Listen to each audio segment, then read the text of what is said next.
Selamat malam Bapak Ibu Saudara sekalian. Kita berjumpa kembali di dalam renungan malam pada hari ini dan kita membuka dari Kejadian pasal yang pertama. Kejadian pasal yang pertama, kita membaca ayat yang pertama dan yang kedua.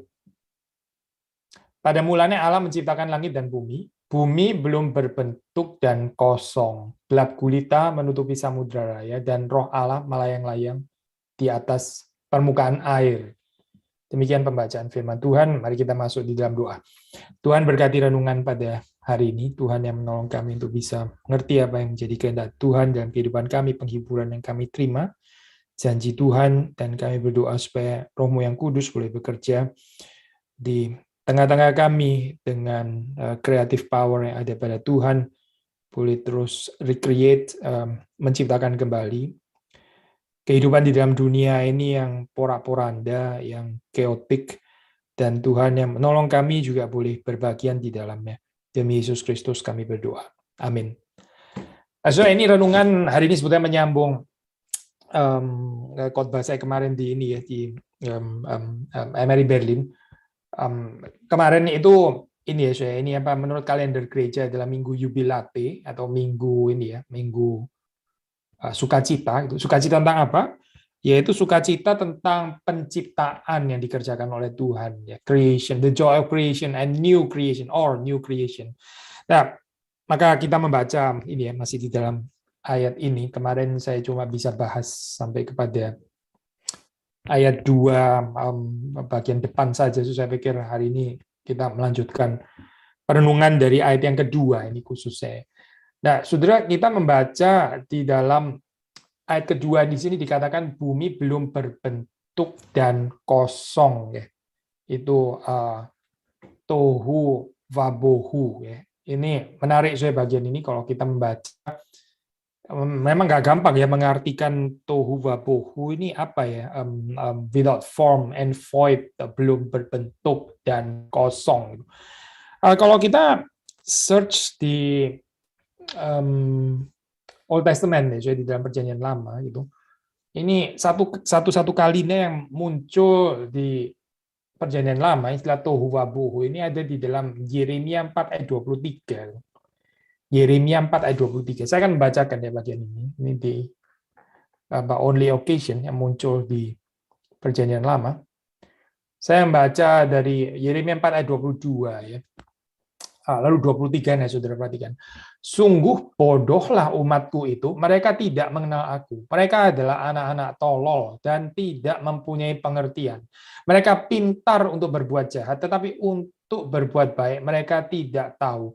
Aku melihat kepada bumi, ternyata campur baur dan kosong. Ini ya, campur baur dan kosong. Dan melihat kepada langit, tidak ada terangnya. Ya, saudara, kalau baca di dalam konteks ini ya, Yeremia 4, ini bicara tentang bagaimana Tuhan itu mendatangkan penghakiman ya bagi Juda, karena mereka ini ya mereka tidak taat kepada Tuhan, mereka mengingkari perjanjian Tuhan. Nah, hukumannya apa gitu ya? Hukumannya ini adalah reversal of creation. Reversal of creation. Tuhan seolah di situ membatalkan kembali ya ini ciptaannya, lalu terus kemudian dibalikin lagi ke dalam state of chaos ya, dibalik lagi kepada tohu wabohu. Nah itu saudara baca di dalam ayat yang ke-23 itu ya, waktu Tuhan melihat kepada bumi ternyata campur baur dan kosong. Nah, ini istilah yang sama yang dipakai di dalam Kejadian pasal 1 ayat yang kedua ya. Jadi tindakan creative power dari Tuhan itu adalah merubah ya, mentransform, renewal keadaan yang kacau balau ini ya, chaos ya, tohu wabohu. Lalu terus kemudian ada order ya, ada order kalau sudah membaca itu. Nah, di dalam Yeremia 4 ya, karena ketidaktaatan Yehuda, Tuhan itu seperti uncreate di sini ya, membatalkan, membalikkan lagi, masuk kepada the so-called primordial chaos ya. Nah, saudara, kita melihat di sini hukuman Tuhan ini ada kaitannya dengan teologi penciptaan ya, saudara. Hukuman ini ada kaitannya dengan konsep penciptaan. Penciptaan itu sesuatu yang indah, saudara. Yang tadinya itu chaos ya, terus kemudian Tuhan bekerja, God's creative power. Lalu terus kemudian ada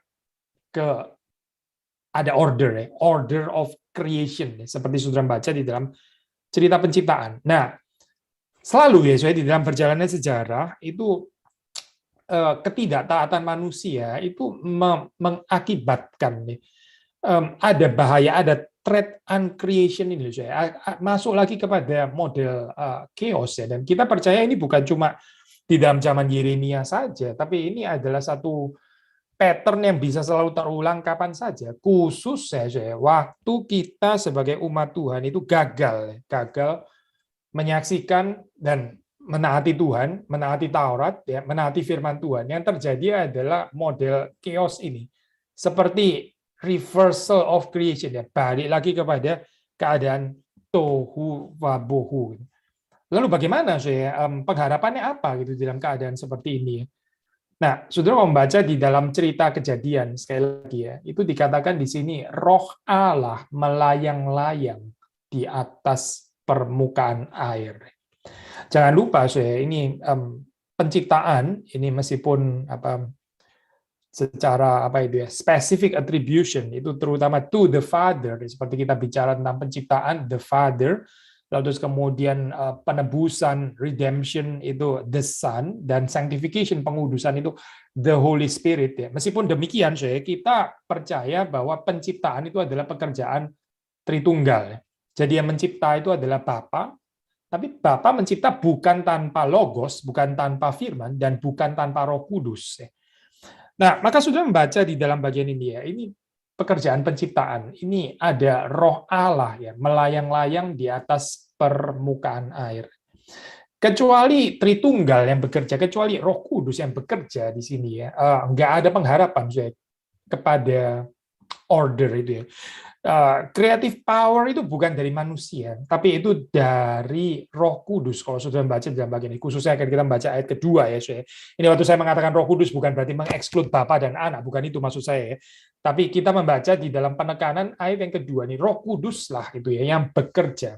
Nah, menarik di dalam bahasa asli ini ya, melayang-layang itu dalam bahasa aslinya itu punya nuansa pergerakan. Actually di dalam bahasa Indonesia sendiri kita tahu istilah melayang-layang itu ya, melayang-layang itu, saudara kalau ini ya, bayangkan melayang-layang itu, kalau kita bayangkan secara image ya, mungkin saudara nggak akan membayangkan melayang-layang terus diam statis gitu ya, kayaknya enggak sih, itu bukan, melayang-layang bukan itu kali ya, melayang-layang itu ada pergerakan, ini namanya melayang-layang ya, saya melayang-layang gitu ya, itu namanya melayang-layang. Kita nggak bisa bayangin melayang-layang terus diam statis di satu koordinat gitu. Kayaknya itu bukan melayang-layang sih di dalam bahasa Indonesia. Jadi dalam hal ini, bahasa Indonesia itu baik sekali ya, menerjemahkan dengan melayang-layang itu sangat tepat. Mengapa, Karena di dalam istilah melayang-layang itu sama seperti bahasa aslinya, ada nuansa pergerakan, ada motion, ada movement. Ya. Roh Kudus itu bergerak, bergerak. Waktu dia menciptakan, ya, waktu dia transforming chaos into order, itu dia bergerak ya. Creative force ini ya, change, perubahan, transformasi yang dihadirkan oleh Tuhan itu adalah satu pergerakan, dan ini adalah pergerakan ilahi, bukan pergerakan manusia.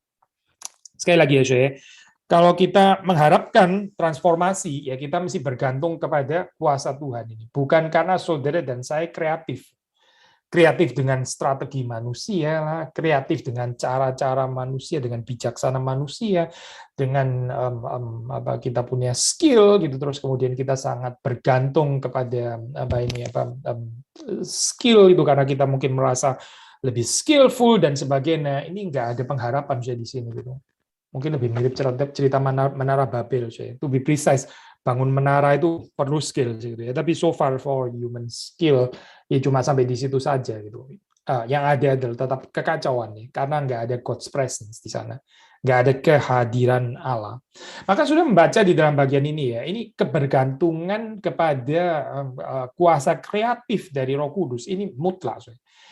Kalau Tuhan nggak bergerak, kalau Tuhan nggak bekerja, nggak ada pengharapan bagi manusia. Ini betul-betul adalah pekerjaan Tuhan. Jelas sekali ya, saya sudah membaca di dalam bagian ini. Manusia belum ada, apalagi ini the good news about creation ini adalah bahwa manusia belum ada pun ya Allah itu sudah bisa bekerja. Ya tentu saja, so might sound very cliche di sini ya. Tapi ini seringkali kita gagal menghidupinya gitu. Karena kita manusia modern ya seringkali berpikir Tuhan sih bekerja, Tuhan bekerja melalui pertolongan saya gitu, melalui kontribusi saya, melalui jasa saya, keterlibatan saya dan sebagainya. Tapi sebetulnya cerita creation, naratif dari creation itu jelas sekali menggambarkan bahwa yang bekerja di sini hanya Allah tanpa manusia ya. Roh Allah melayang-layang di atas permukaan air. Sekali lagi ya, manusia di sini belum ada, tapi roh Allah itu sudah bekerja. Waktu dikatakan di sini melayang-layang, sekali lagi ini bukan cuma sekedar menyatakan posisi koordinat yang statis, tapi menyatakan pekerjaan yang dinamis sebetulnya. Melayang-layang ini bukan cuma sekedar pasif melayang-layang begini saja, bukan itu poinnya. Tapi ini ada penggambaran creative force ya di dalam cerita ini gitu. Bapa, Logos, dan Roh Allah. Nah, saudara melihat di sini di dalam bagian ini waktu dikatakan bumi itu belum berbentuk, kosong, gelap gulita, menutupi samudra raya, menutupi samudra raya. The face of the deep, ya, istilah yang dipakai dalam terjemahan bahasa Inggris ya, the deep ya. Untuk kalau Indonesia menerjemahkan samudra raya. Nah, inilah simbol daripada chaotic power. Chaotic power ya, samudra raya. Dan ini lumayan common saya di dalam ancient Near East kepercayaan nih. Bukan hanya di dalam iman orang Ibrani gitu atau orang Israel, tapi ini quite common saya ini ya kalau dari pendekatan daripada orang-orang yang liberal, mereka mengatakan ini kitab sucinya orang Kristen itu fotokopi dan sebagainya. I think persoalannya bukan di dalam fotokopinya saya, tapi dengan kemiripan ini berarti ada perlu adanya kemiripan untuk menyatakan kemudian keunikannya. Jadi keunikan itu baru jalan saya. Kalau ada kemiripannya, saudara bisa mengerti ya konsep ini ya. Orang itu dikatakan misalnya hidung atau matanya orang ini unik gitu ya. Ya tentu saja itu kalau dibandingkan dengan mata orang-orang yang lain gitu. Terus kita mengatakan matanya orang ini unik gitu kan ya. Bentuknya unik ya di dalam comparison dengan mata manusia-manusia yang lain. Orang-orang yang dia matanya ini unik loh, apapun ini ya keunikannya sih. Kita nggak sedang bicara mata sih itu gitu. Tapi nggak lucu saya kalau sudah bilang mata orang ini unik ya dibandingkan dengan apa? Dibandingkan dengan mentimun gitu misalnya. Loh, kok mentimun sih bandingannya? Nggak nyambung banget kan? Total discontinuity gitu loh saya. Ini nggak ada kesamaannya sama sekali memang antara manusia dan timun itu nggak ada kesamaannya gitu ya. Oke, kalau dicari-cari sih ada gitu. Tapi membandingkan keunikan mata manusia dibandingkan dengan timun itu maksudnya gimana sih saudara? Ya memang benar-benar lain kok ya. Bukan cuma matanya kali ya, semuanya kayaknya lain dengan timun gitu ya. Kok membandingkan matanya orang dengan timun terus dibilang matanya orang ini unik ya kalau dibandingkan dengan bacang gitu atau dibandingkan dengan buah pisang gitu misalnya, kan nggak nyambung sama sekali kan ya. And therefore saya itu ada kemiripan ini ya. Salah sih kalau terus ada kemiripan terus kemudian kita cepat-cepat ambil konklusi, cepat-cepat bilang ya ini kayaknya ini ya cuma iman fotokopi atau apa ya, tiru-tiru doang, nggak autentik dan sebagainya. Tapi kemiripan ini justru sesuatu yang akan indah kalau kita melihat ada kemiripan, tapi ternyata setelah diselidiki lebih jauh, itu menyatakan keunikan dari iman orang-orang Israel, bahwa ini bukan merupakan kepercayaan di-create dari bawah, tapi merupakan penyataan ilahi. Nah, so nanti kita akan touch bagian ini ya, keunikannya, tapi sebelumnya kita bicara indeed ini kemiripan ya. Memang ada kemiripan saya di sini ya. Ini Allah yang berperang ya melawan chaotic power di situ ya. Dan kuasa kekacauan ini yang disimbolkan dengan the deep, disimbolkan dengan samudra raya. Bahkan sampai sekarang ya kita tahu manusia masih belum bisa menguasai laut gitu ya. Manusia belum bisa menguasai laut. Laut itu sampai sekarang ya tetap mendatangkan banjir, dan bagaimanapun negara yang sudah sangat maju ya, sangat maju tetap nggak bisa menaklukkan laut gitu.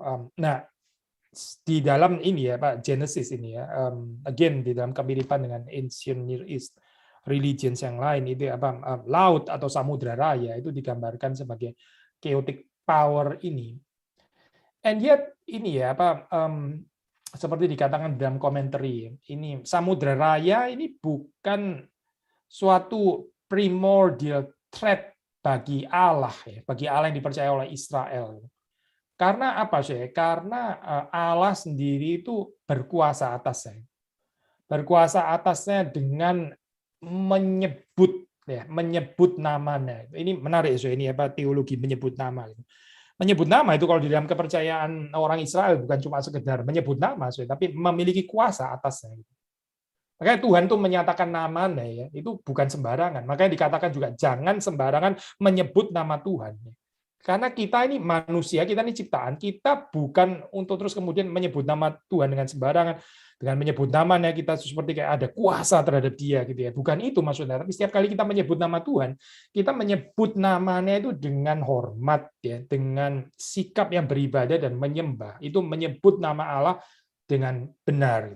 So, kembali lagi ya saya.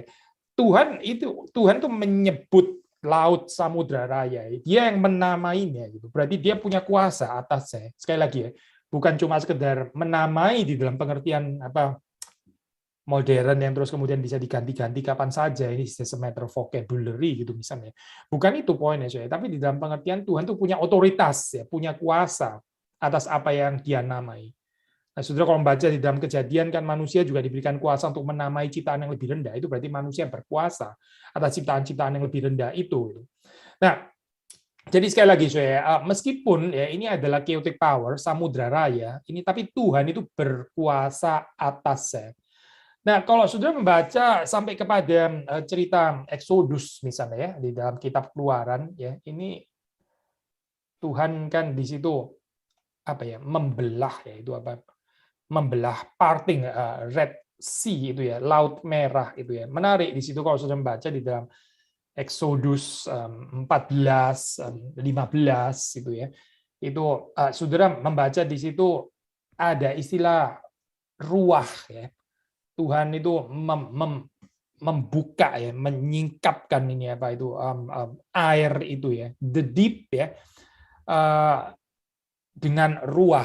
Nah, ruah ini kan memang ambiguous ya, artinya ya bisa angin ya, bisa juga roh itu, roh ya. Dan kayaknya memang ini ya Pak, intentionally apa itu saya dipakai istilah yang ambiguous ini ya untuk mengingatkan kita ya. Dengan istilah yang sama tapi rada ambiguous ini ya, mau menyatakan pekerjaan Tuhan seperti di dalam cerita penciptaan. Jadi saudara melihat ada kontinuitas ya di dalam pembebasan orang Israel dari penjajahan bondage of Egypt ya. Bahasa mereka keluar dari sana ya dengan pekerjaan ruah ya, pekerjaan Allah melalui ruah ya yang apa ini membuka Laut Merah itu sehingga orang-orang Israel bisa melaluinya. Nah, lebih jauh daripada itu kita membaca samudra itu tadi, the deep itu tadi ya, samudra raya itu yang dipakai Tuhan ya untuk menenggelamkan ya, untuk menenggelamkan Firaun dan tentara-tentaranya di dalam cerita pembebasan Israel ya. Bukan saja bahwa samudra raya the deep itu tidak menghancurkan umat Tuhan ya. Sekali lagi ya saya, bukan saja the deep atau samudra raya itu tidak menghancurkan umat Tuhan ya, tapi bahkan Tuhan memakainya untuk menghancurkan, menenggelamkan musuh daripada umatnya. Nah, saudara melihat di sini motif yang sama gitu ya, motif the deep ya, motif samudra raya, again symbolizing chaotic power gitu. Tuhan menyelamatkan umatnya dari sana gitu. Tuhan berkuasa atasnya ya. Bukan chaotic power yang berkuasa atas Tuhan, tapi Tuhan yang berkuasa atas chaotic power. Chaotic power dipakai oleh Tuhan untuk menghancurkan musuh-musuhnya. Itu kita membaca di dalam cerita Exodus gitu ya. Dan di dalam cerita Exodus ya. Ini again bukan cuma di Exodus tapi sudah membaca juga di dalam kitab Yosua di situ ya. Waktu orang Israel mau masuk ke Kanaan ya, itu ada obstacle ya, saya, ada hindrance ya, ada ya ada the deep ini ya, ada air ya, yang mesti dihadapi. Sekali lagi di dalam cerita Exodus orang Israel itu mesti menyeberang kan ya, menyeberang Laut Merah itu ya, the Red Sea, dan mereka nggak bisa menyeberang sendiri. Musa juga nggak punya kuasa dari dirinya sendiri. Tapi ruah ya, yang dari Allah itu ya, yang membuka Laut Merah itu sehingga the chaotic power itu ya tidak menenggelamkan umat Tuhan, tapi umat Tuhan bisa menyeberang dengan selamat. Ya, ini di dalam cerita Exodus kan ya. Not without the ruah yang dari Allah itu ya. Bukan tanpa angin atau roh yang dari Allah itu. Nah, waktu saudara membaca di dalam cerita Yosua pasal 3 gitu ya, waktu Israel mau masuk ke tanah Kanaan, dia berurusan lagi dengan air, ya. The deep itu lagi berurusan lagi ya. Sudah bisa membaca di dalam ayat ke-14, 15, 16, 17 itu. Nah, di situ sekali lagi ya, ini juga ini kuasa Tuhan yang bisa menyelesaikan ini. Dan seumur hidup kita, kita akan terus berhadapan dengan chaotic power, ya, water, ya, dengan the deep, dengan samudra raya ini. Kita nggak bisa menghindari perjumpaan-perjumpaan seperti ini. Ya. Tetapi janji Tuhan itu bahwa Dia berkuasa atas chaotic power ini. Dia yang sanggup menguatkan ya, membuka itu Laut Merah. Dia juga yang bisa membuka ya ini kekacauan-kekacauan yang menjadi halangan di dalam kehidupan saudara dan saya sehingga kita bisa menjadi umat Tuhan yang beribadah kepadanya dengan benar. Israel dikeluarkan dari Mesir yaitu melalui Laut Merah ya, ini kuasa kekacauan itu ya, untuk pergi ke mana, saya pergi ke satu tempat di mana mereka boleh beribadah kepada Tuhan. Ya, saudara melihat jadi di sini ya, itu dibebaskan dari chaotic power, itu tujuannya adalah supaya bisa beribadah kepada Tuhan. Saudara dan saya bukan dibebaskan dari chaotic power supaya kita masuk ke dalam life yang lebih peaceful, comfortable gitu ya, terus nggak ada air, nggak ada ancaman, ya ini apa, bukan itu, saya bukan. Tujuannya itu adalah supaya saudara dan saya bisa beribadah dengan benar. Ini cerita Exodus ya. Orang Israel di Mesir itu dalam penjajahan Mesir ya, bukan karena mereka kurang fasilitas, bukan. Kalau bicara fasilitas lumayan ada fasilitas di sana. Mesir itu negara maju. Mereka bisa makan daging ya, ada bawang prei dan sebagainya kalau sudah baca gitu ya. Ini apa Egyptian cuisine itu lumayan menarik sepertinya ya. Sampai orang Israel kepingin balik lagi gitu sudah membaca di dalam cerita. Persoalannya bukan di sana, bukan di dalam kehidupan yang kurang ada fasilitas gitu misalnya. Karena kalau bicara fasilitas Mesir lumayan ada ya. Tapi yang nggak ada di sana itu adalah apa, saya? Kebebasan untuk beribadah kepada Allah yang sejati. Itu yang nggak ada di sana. So Tuhan membebaskan mereka keluar ya, dari Mesir sehingga mereka boleh berpisah dengan Mesir dan segala berhalanya itu dan beribadah menyembah kepada Allah yang benar. Tapi sebelum itu saya mesti melewati apa? Mesti melewati chaotic power itu ya. The Red Sea, chaotic power. Ada kuasa kekacauan ini ya. Dan siapa yang bisa menaklukkan chaotic power ini? Sekali lagi ya, saya, yang bisa menaklukkan ini bukan saudara dan saya, yang bisa menaklukkan itu adalah Allah sendiri. Nah, inilah saya cerita dari Theology of Creation ya. God's creative power itu menaklukkan the chaotic power ini ya. Dan kalau kita sambung sampai kepada cerita Exodus sehingga saudara dan saya bisa beribadah dengan benar kepada Tuhan. Nah, sekali lagi tadi kita mengatakan sepanjang ini ya, sepanjang umur hidup kita, kita memang kayaknya harus terus berurusan dengan chaotic power gini ya. Sampai suatu saat kalau kita kembali kepada Tuhan, baru di dalam Wahyu yang ke-21 di situ dikatakan ya, di dalam new heavens and new earth ya. Langit yang baru, bumi yang baru, again pakai bahasa ciptaan ya. Dikatakan di situ, kita baca ya, pasal ke-21, kita membaca Wahyu pasal yang ke-21, kita membaca Ayat yang pertama ya. Lalu aku melihat langit yang baru dan bumi yang baru. Ya, ini bahasa ciptaan kan ya. Langit yang pertama dan bumi yang pertama telah berlalu, dan saudara perhatikan ya, laut pun tidak ada lagi. Samudra raya, the deep, ya, laut ya, tidak ada lagi. Chaotic power itu sudah sepenuhnya disingkirkan oleh Tuhan. Ya. Itu adalah eschatological point ya. Laut tidak ada lagi.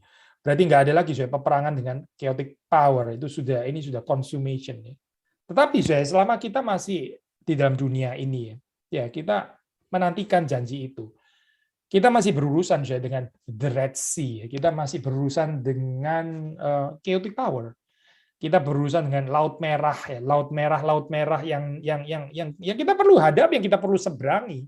Lalu bagaimana kita menaklukkan kekacauan di dalam kehidupan ini? Sekali lagi ya, bukan dengan saudara dan saya punya kreativitas, bukan gitu. Kadang nggak ada cerita itu di dalam cerita Genesis, nggak ada. Ini bukan bicara tentang kreativitasnya Adam atau kreativitasnya Hawa. Ini nggak bicara kreativitasnya manusia gitu. Sekali lagi ya, kalau bicara kreativitas manusia itu kayaknya lebih mirip Menara Babel daripada cerita teologi ciptaan yang ada di dalam Genesis gitu. Tetapi bergantung kepada siapa? Bergantung kepada creative power of God. Saya baca lagi ya, saudara. Bumi belum berbentuk dan kosong, gelap gulita, menutupi samudra raya, menutupi the deep, menutupi laut, ya. Dan roh Allah melayang-layang di atas permukaan air. Roh Allah melayang-layang di atas permukaan air. Nah, tadi kita mengatakan ada banyak kesamaan dengan ancient Near Eastern religion ya, tapi bedanya itu juga sangat signifikan.